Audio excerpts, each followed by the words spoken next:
வணக்கம். மாலை முரசு செய்திகளை விரிவாக பார்ப்பதற்கு முன் தலைப்புச் செய்திகளை பார்க்கலாம். இளநிலை மருத்துவம், பல் மருத்துவம் உள்ளிட்ட படிப்புகளுக்கான தரவரிசை பட்டியல் வெளியீடு. கிண்டி கலைஞர் நூற்றாண்டு மருத்துவமனையில் சுகாதாரத்துறை அமைச்சர் மா. சுப்பிரமணியன் வெளியிட்டார்.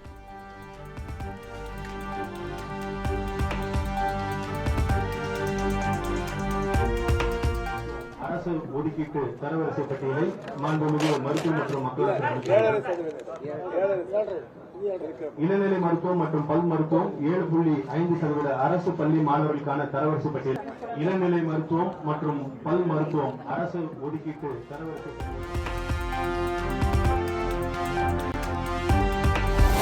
7.5% இட ஒதுக்கீட்டின் கீழ் 10 இடங்களை பிடித்த மாணவர்களின் பட்டியலை வெளியிட்டார் சுகாதாரத்துறை அமைச்சர் மா. சுப்பிரமணியன்.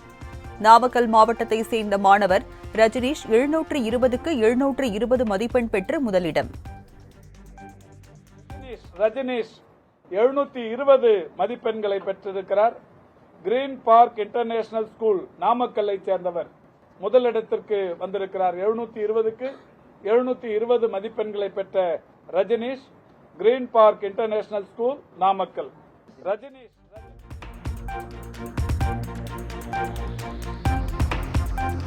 கடந்த ஆண்டை காட்டிலும் இந்த ஆண்டு கூடுதல் மருத்துவ விண்ணப்பங்கள் பெறப்பட்டுள்ளது. 7.5% இட ஒதுக்கீட்டின் கீழ் 3683 விண்ணப்பங்கள் ஏற்றுக்கொள்ளப்பட்டதாகவும் அமைச்சர் மா. சுப்பிரமணியன் தகவல். மாணவர்களிடமிருந்து பெறப்பட்ட ஒட்டுமொத்த இடங்கள் 3733.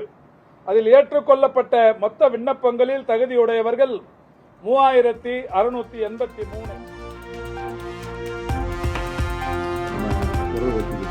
பாஜகவுடன் ரகசிய உறவு வைத்திருக்க வேண்டிய அவசியம் இல்லை. எதிர்க்கட்சித் தலைவர் எடப்பாடி பழனிசாமிக்கு முதலமைச்சர் மு. க. ஸ்டாலின் பதில். பாஜகவோட நம்ம உறவு வச்சுக்க போறோம். நாங்களாம் ரகசிய உறவுலாம் வச்சுக்க வேண்டிய அவசியமே இல்லை. எதிர்த்தாலும் கொள்கையோடு எதிர்ப்பார், ஆதரித்தாலும் கொள்கையோடு ஆதரிப்பார் என்று சொல்லியிருக்கார். அதே போன்னே போதுங்கிறது. ஏதோ பாஜக ஜெயலலிதாவிற்கு ஒரு இரங்கல் கூட்டம் கூட அதிமுகவினர் நடத்தவில்லை. முதலமைச்சர் மு. க. ஸ்டாலின் குற்றச்சாட்டு.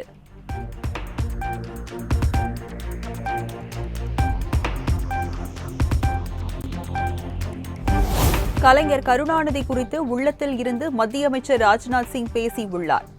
சென்னையில் நடைபெற்ற திமுக எம்எல்ஏ KP சங்கர் இல்ல திருமண விழாவில் முதலமைச்சர் மு. க. ஸ்டாலின் பேச்சு. உண்மையை பேசினார் அமைச்சர் ராஜ்நாத் சிங் அவர்கள்.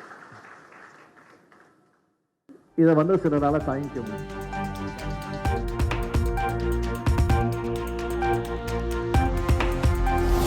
எடப்பாடி பழனிசாமிக்கு நாட்டு நடப்பு தெரிய வேண்டும் அல்லது மண்டையில் மூளையாவது இருக்க வேண்டும் என முதலமைச்சர் மு. க. ஸ்டாலின் காட்டம். கருணாநிதி நூற்றாண்டு நாணய வெளியீட்டு விழாவை நடத்தியது திமுக அல்ல, மத்திய அரசு என விளக்கம். இதை கூட அவர் பார்க்காம, இதை கூட புரிஞ்சிக்காம, தெரிஞ்சிக்காம இப்படி ஒரு எதிர்கட்சி தலைவர் நமக்கு வாச்சிருக்கிறாரு அப்படின்னு தான் நமக்கு வருத்தமா இருக்கு. இந்த சராசரி அறிவை கூட தெரிஞ்சிக்காம ஒரு எதிர்கட்சி தலைவர் இருக்கிறார் என்பதுதான் நமக்கெல்லாம் வேதனையாக இருக்கிறது.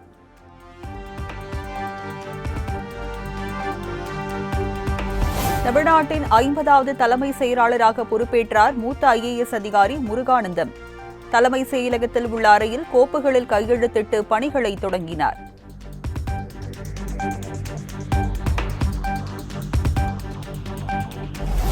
ஆளுநர் RN ரவியின் பதவிக்காலம் ஜூலை 31ஆம் தேதியுடன் நிறைவடைந்த நிலையில் இன்று அவசரமாக டெல்லி பயணம். பிரதமர் மோடி, உள்துறை அமைச்சர் அமித்ஷா ஆகியோரை சந்தித்து பதவி நீட்டிப்பு குறித்து பேச உள்ளதாக தகவல்.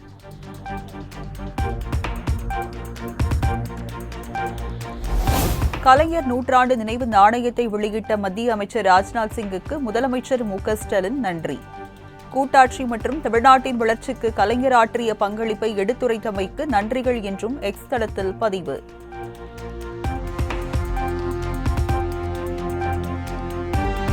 மூன்று அம்ச கோரிக்கைகளை வலியுறுத்தி மின்சாரத்துறையை சேர்ந்த கேங்மேன் பணியாளர்கள் ஆர்ப்பாட்டம்.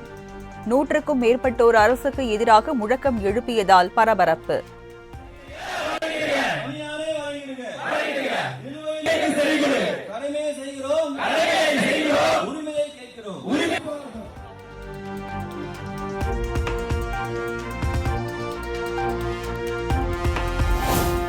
பருவமழைக்கு முன்பு பழுதடைந்த சாலைகளை உடனடியாக சீரமைக்க வேண்டும். தமிழ்நாடு அரசுக்கு தேமுதிக பொதுச் செயலாளர் பிரேமலதா விஜயகாந்த் வலியுறுத்தல். சாலைகளும் பழுதடைஞ்சிருக்கிறது.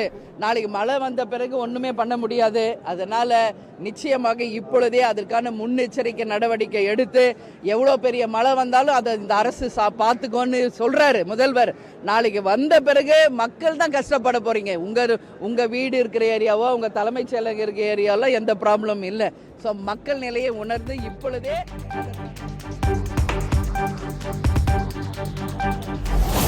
சட்டவிரோத பண பரிவர்த்தனையில் ஈடுபட்டதாக அமலாக்கத்துறை பதிவு செய்த வழக்கில் திமுக எம்பி ஆர் ராசா சென்னை சிபிஐ சிறப்பு நீதிமன்றத்தில் நேரில் ஆஜர். வழக்கு ஆவணங்களை வழங்க உத்தரவிட்ட நீதிபதி விசாரணையை செப்டம்பர் 18ஆம் தேதிக்கு ஒத்திவைத்து உத்தரவு.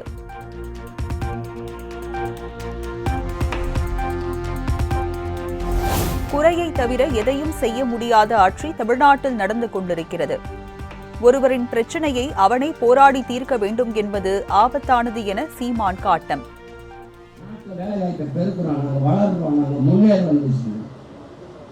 ஏதோ ஒண்ணு நடந்துச்சு கொடுமை.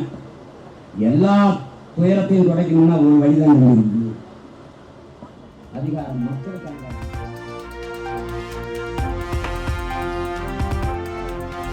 பத்தம்ச கோரிக்கைகளை வலியுறுத்தி செப்டம்பர் 5ஆம் தேதி நியாய விலை கடை பணியாளர்கள் வேலை நிறுத்தம். தமிழ்நாடு முழுவதும் தொடக்க வேளாண் கூட்டுறவு சங்கத்தின் கீழ் செயல்படும் 35,000 கடைகள் செயல்படாது என அறிவிப்பு.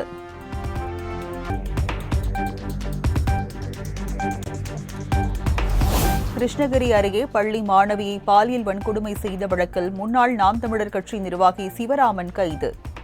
கோவையில் பதுங்கி இருந்தவரை பிடித்து தனிப்படை போலீசார் தீவிர விசாரணை.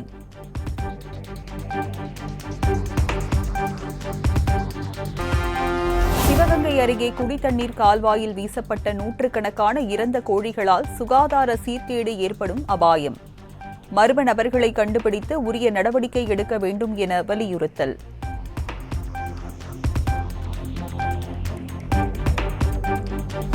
நீலகிரி மாவட்டம் உதகையில் வீட்டின் அருகே நின்றிருந்த வளர்ப்பு நாயை கவ்வி சென்ற சிறுத்தை. சிசிடிவி காட்சிகள் வெளியான நிலையில் சிறுத்தையை உடனடியாக பிடிக்க வேண்டும் என பொதுமக்கள் கோரிக்கை.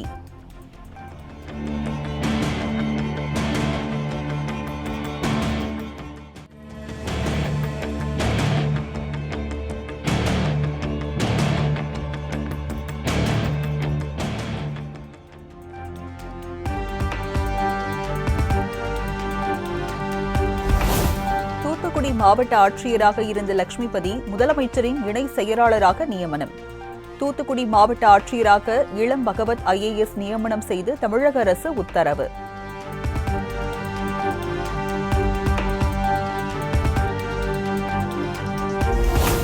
காவிரி நீர்பிடிப்பு மழை குறைந்ததால் ஒகேனக்கல் காவிரி ஆற்றில் நீர்வரத்து 15,000 கன அடியாக குறைந்தது. பரிசல் இயக்க அனுமதி வழங்கி மாவட்ட ஆட்சியர் உத்தரவு. ஆவணி மாத பௌர்ணமியை முன்னிட்டு திருவண்ணாமலையில் லட்சக்கணக்கான பக்தர்கள் கிரிவலம். 4 மணி நேரத்திற்கு மேலாக நீண்ட வரிசையில் காத்திருந்து சுவாமி தரிசனம் செய்து வரும் மக்கள்.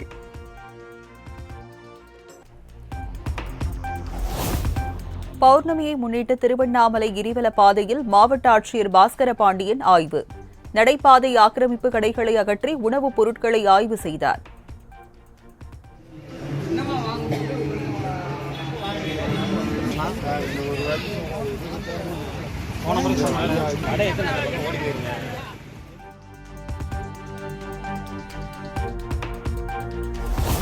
கள்ளக்குறிச்சி மாவட்டம் உளுந்தூர்பேட்டையில் செல்போன் மூலம் முக்கிய பிரமுகர்களுடன் தொடர்பு வைத்துக் கொண்டு பாலியல் தொழில் நடத்தி வந்த கும்பல்.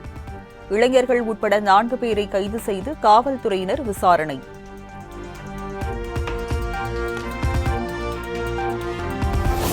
கேரளாவில் பத்தனம்திட்டா, இடுக்கி மற்றும் கோழிக்கோடு மாவட்டங்களில் மிக அதி கனமழை பெய்வதற்கான ஆரஞ்ச் அலர்ட் எச்சரிக்கை.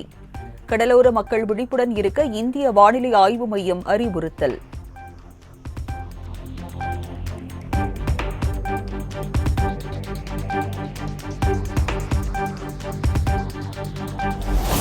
மைசூரு நகர்ப்புற மேம்பாட்டு ஆணைய முறைகேடு புகாருக்கு பொறுப்பேற்று முதலமைச்சர் சித்தராமையா பதவி விலக வலியுறுத்தல். பெங்களூருவில் பாஜகவினர் ஆர்ப்பாட்டம்.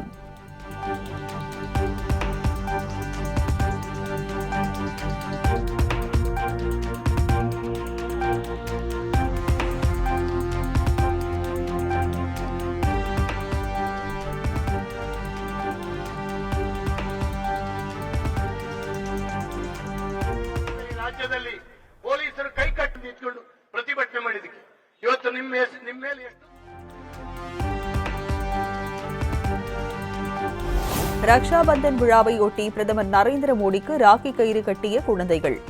டெல்லியில் நடைபெற்ற நிகழ்ச்சியில் குழந்தைகளுடன் கலந்துரையாடிய பிரதமர்.